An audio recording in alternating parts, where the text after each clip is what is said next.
So if you would, Kris, just to start, just give us a little of your military background. What branch you were in, where you served, and for how long. Okay. Well, my military service was broken up, actually. I started, my first stint was 82 to 86 as a military intelligence analyst. I studied the Warsaw Pact small arms, and the reason why that's important is because I get back in later, no barking. I get back in later, and it was a couple of years, and then in the National Guard, my first stint was active duty, full active duty. Then I got back in the National Guard 8 years later. That's what it was. And just a few years in time for the towers to come down. Yeah. I was in an infantry unit. We were activated right away. And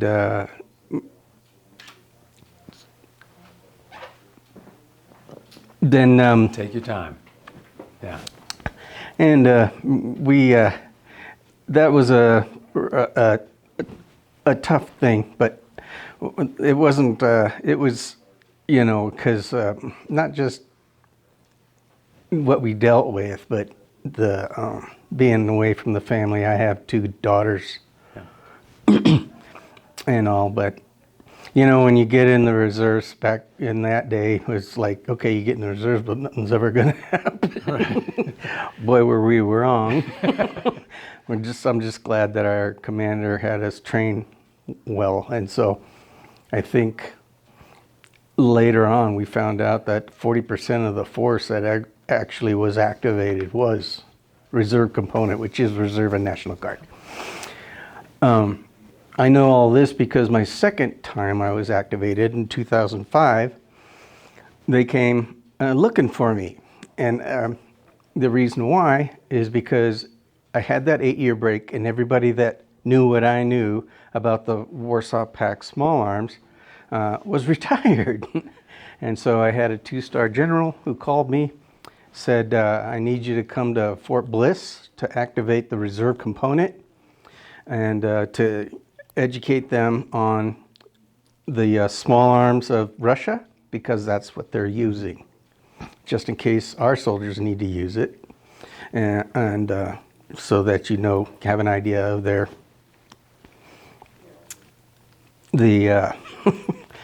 the effective range of AK-47 off the back of a Toyota. So That kind of thing.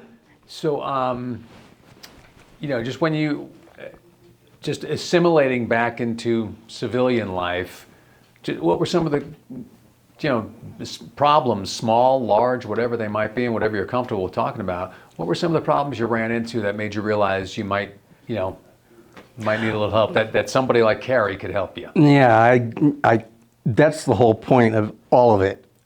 You don't know that you need that help. I was exposed to some really rough stuff, which everybody says, okay, soldier up. That's what we say, and you pack it down and it goes away, but it doesn't. And you think you're good for a long time, but it took, sometimes it takes 1, 2. My case was 10 years later, and I had a flashback that just my partner said that that I just went into this military mode, and I was just talking military garbage and stuff. So she called the VA, and they had me come right away. And so they helped me out, and they said, you need help. And I said, yeah, I got it covered now, thank you. And I guess my point is that at that point I knew that all the soldiers that I trained, that was just a drop in the bucket compared to what's all over the country now. All these veterans are back in, and they're thinking that they're okay, unless they're getting help already. then something triggers them and they say, I'm done, which I did. I actually survived my attempt. And, or they get help. They're smarter than I am. Would you say you mentioned earlier the soldier up posture, stuff it back down. Is that the biggest obstacle to people seeking help, to veteran? Oh yeah, it's definitely, it's the, what do you call it when the general public makes it look bad? I can't think of the word. I turned 60 and everything went to the toilet. Yeah, stigma. What was it? Stigma. That's the word. Thank you very much. That's Mike over there. Thank you, Mike. He's our vocabulary expert. Right. We brought him along just The for that stigma today. is definitely, and it's not just soldiers, it's anybody who has, like I've talked to soldiers that become police or EMTs after they served. And I say the reason why I talk to them because I actually became a peer specialist for the VA. That's what I did in the VA. And what that means is I was self-medicating with alcohol since I goofed up my attempt in my head. Right. And recovered, went through recovery through the VA. This one here, the one in Tucson. And so I ended up getting a job that as a peer specialist talking to other veterans to help them to not get to the point that I did. And I'm still dealing with my own stuff, I had to learn how to get coping skills that would work and all this kind of stuff. And that's where she pops in. She's one of my coping skills. She tells me when I get excited, so I know, oh, I got to do my coping skills or take my meds or whatever. Or I can calm down by just petting her and snuggling with her. And so everybody has different coping skills. And mine just happened to be a pup. And there's a bunch of others, but she's always there. That's the thing. I've always loved dogs. That's the other thing too. And when I heard a soldier's best friend, I thought, wow, that's amazing. I wonder what it's about. And when I told my psychiatrist about it, he says, okay, how can I help? And he actually wrote the letter saying, this guy needs it. Not that I saw it, but my wife sees it more than I do. I do after the fact. But she says, I've seen so many different things, how you react to things. Because we'll just say I blew up, easier.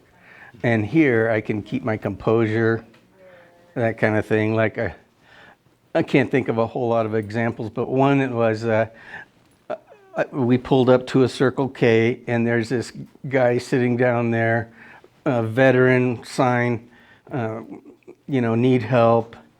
Like you've seen before. Yeah. And I said, oh man, you need to get to the VA. I worked there. They've got all kinds of help for you. And he goes, oh, I don't want to talk about it. And I went, are you really a veteran? Well, that doesn't matter. Oh man, my wife said, get Kari. Because I was about to go off on the guy. And physically, I don't know what I would have done, but Kari helped right then. When she said get Kari, I focused on Kari and got her, and we got back in the car. We went to a different Circle K to get our little sodas. I hope that. No, that's a great example. If you knew a veteran who was dealing with that, what would you tell him or her? That they're avoiding help because they don't want anybody to know, they think they can do it on their own. What would you tell them? Yeah, you're exactly right. I would tell them there's so much help out there. You have to be the one that's willing to want the help. It's not like you can't get help. And I would really indulge myself in them first, so because I would be the first face they would see if they didn't seek help before. And Does that make sense? Well, what would you tell them about Soldier's Best Friend? Oh, well, then when I got to that point, well, I probably would have her with me at the time anyway. And I would say Soldier's Best Friend has been an awesome organization that I had no idea existed. And if you like dogs, I can't say enough about them to where they've helped me train my dog. I've never had an intimate, close relationship with any dog that I've had in my past than with training Kari here. What are you doing? She's chewing on her license. That was my last question, actually, was does she wear pearls every day, or is that just for today? No, that was just for today. I tell people that I wore the Army uniform for 20 years. I wear what the hell I want now. Yeah, I was going to ask you, where'd you get the hat, too? And as you can see, you know, I wear my hair the way I want now. Good for you. Yeah. Because I was restricted before. Right. And so the bling spilled onto Kari. Yep. All right.